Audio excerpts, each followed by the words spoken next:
சீக்கிரம் நீங்க என்ன கிடப்பீங்கன்னு நான் எதிர்பார்க்கவே இல்லை.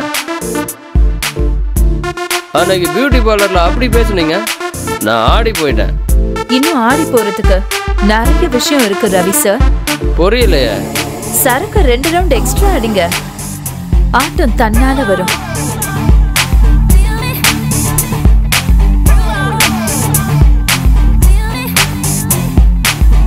குடி.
மாலினி உண்மையா தண்டட காதலிச்சா?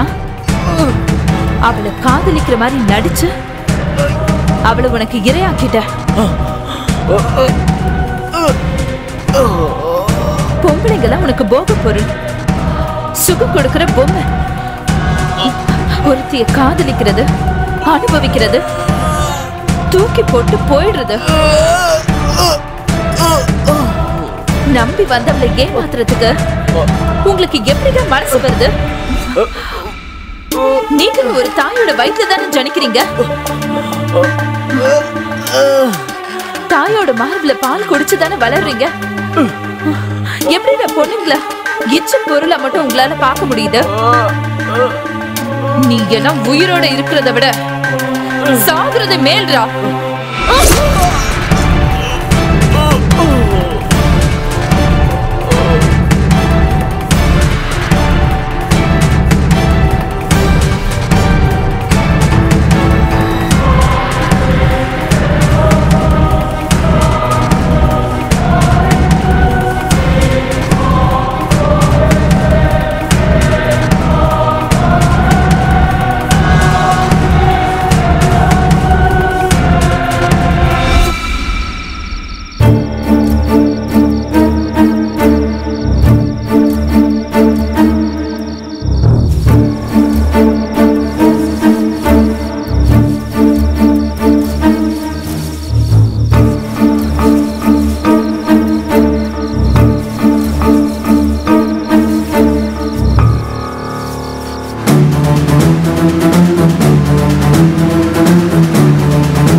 நீங்க தானே பியூட்டி பார்லர் வச்சிருக்கீங்க? ஆமா சார். லாஸ்ட் வீக் நீங்க ஒரு பையனோட சண்டை போட்டுருக்கீங்க. ஞாபகம் இல்ல. கண்டிப்பா உங்களுக்கு ஞாபகம் இருக்கும். நல்லா யோசனை பண்ணி பாருங்க. என்ன விஷயம் சார்? அந்த பையன் ஒரு பொண்ணை காதலிச்சிருக்கான். அந்த பொண்ணை கல்யாணம் பண்ணிக்கிறேன்னு கூட்டு போயிருக்கான். அந்த பொண்ணு கொலை செய்யப்பட்டிருக்கான். இப்போ பையனையும் காணோம். எனக்கு ஞாபகம் இருக்கு மிஸ்டர் கார்த்தி சார். என் பேர் உங்களுக்கு எப்படி தெரியும்? என் ஏரியா இன்ஸ்பெக்டர் பேர் எனக்கு தெரியாதா?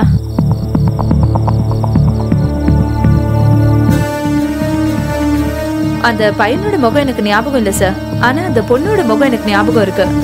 ஏன்னா அந்த பொண்ணு என்னோட ரெகுலர் கஸ்டமர். அப்படியா? யோ ஏட்டு, அந்த போட்டோ அப்படியா?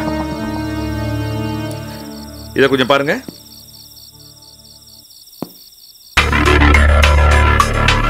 இப்ப ஞாபகம் வருது சார். அன்னைக்கு நான் கொஞ்சம் கோவமா தான் பேசினேன். இவனை பார்த்தா கொலைகார மாதிரி தெரியலையே சார். ஆமாமா, நாட்டுல இப்படிதான் நிறைய பேர் சுத்துறாங்க. எவன் நல்லவன் எவன் கெட்டவன் தெரியறதில்ல. பசுந்தோல் போர்த்திய புலின்னு கேள்விப்பட்டிருக்கீங்களா? அப்படித்தான் அலையறாங்க. அந்த பொண்ணு செத்து போச்சுங்கிறத விட அந்த பையனை யாராவது கொல்லாம இருக்கணும். அதுதான் இப்ப பிரச்சனை. பல கொலைகள் நடக்குது சார். சீக்கிரம் கண்டுபிடிங்க. உங்களுக்கு ப்ரமோஷன் கிடைக்கும் சார். Bye sir.